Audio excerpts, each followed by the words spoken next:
Eu sou Mário Persona e essas são as respostas que eu dei aos que me perguntaram sobre a Bíblia.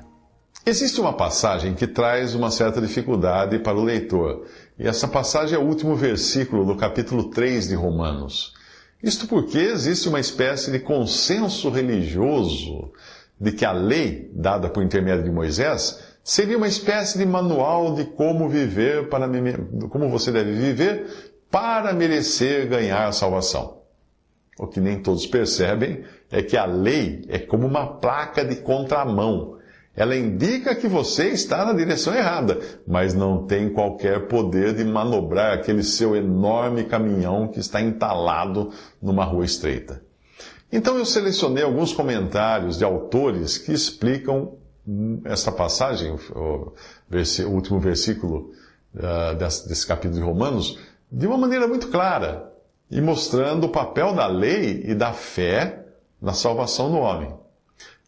Como alguém disse, afirmar que Paulo estaria anulando a lei por causa da fé seria o mesmo que, abre aspas, a semeadura de um campo demonstrar que o arado foi usado em vão, fecha aspas, essa frase de F.W. Grant.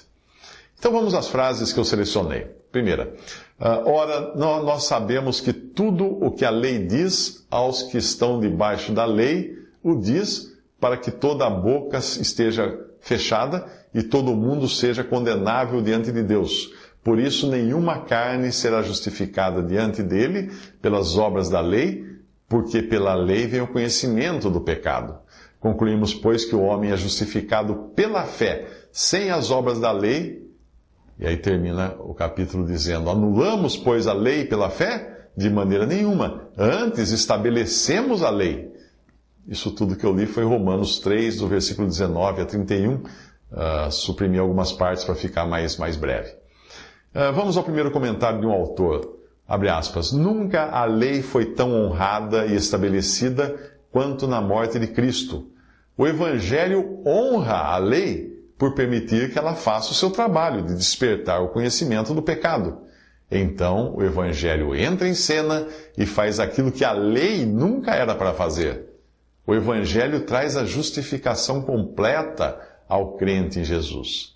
Fecha aspas, do autor F.B. Hall, com H. Uma outra frase, abre aspas, a lei exige total obediência. A pena pela quebra da lei deve ser paga, e a pena é a morte. Se um transgressor da lei pagar a pena, ele estará perdido eternamente, porque terá morrido. O Evangelho mostra como Cristo morreu para pagar a pena da lei que foi transgredida. Ele não tratou a lei como algo a ser ignorado, ele pagou completamente a dívida. Agora, qualquer um que tenha transgredido a lei pode se beneficiar do fato de que Cristo pagou a pena em seu lugar. Assim, o Evangelho da salvação pela fé honra a lei ao insistir que as suas demandas sejam total e completamente atendidas. Fecha aspas, essa frase foi de William MacDonald. Um outro autor escreve assim, abre aspas, a fé estabelece a lei.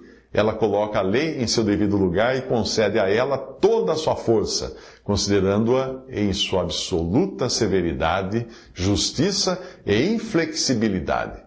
Reconhece totalmente o seu ministério da morte, como explica 2 Coríntios 3,7, o seu ministério da condenação, como fala em 2 Coríntios 3,9, que ela condena e não poderá justificar o pecador.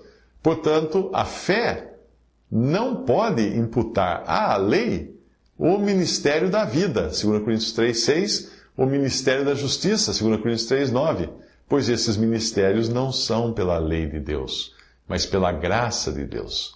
2 Coríntios 3, 1 e também até o versículo 18. Essa frase, fecha aspas, aí foi de L. M. Grant. Mais uma frase de um outro autor, abre aspas. Seria isso a anulação da lei como princípio? Muito pelo contrário. A lei nunca teve o papel que tem o Evangelho, que é proposto para a fé. Quer alguém olhe para o pecador que está completamente condenado sob a lei, quer olhe para Cristo, feito maldição na cruz. Por outro lado, aqueles que querem considerar os cristãos como estando sob a lei, para a regra desta, não enfraquecer a autoridade deles, ensinando-os a esperar por salvação, ao mesmo tempo em que fracassam em atender às exigências da mesma lei, esses são os que não estão estabelecendo a lei, mas anulando-a. Fecha aspas, isso aí quem disse foi William Kelly. Mais uma passagem, mais um autor escreve assim, abre aspas, aqueles que afirmam que ainda estamos sob a lei, a tornam nula, pois ela amaldiçoa os que se encontram sob ela, já que não aguardam. Aqueles que estavam antes sob a lei precisaram ser redimidos da sua maldição pela morte de Jesus. Sendo assim, se as Escrituras nos colocam sob a lei novamente, então seria preciso que Jesus morresse outra vez para nos redimir da maldição da lei. Veja Gálatas 3, 10 a 13 e Gálatas 4, de 4 a 5. Anulamos, pois, a lei pela fé?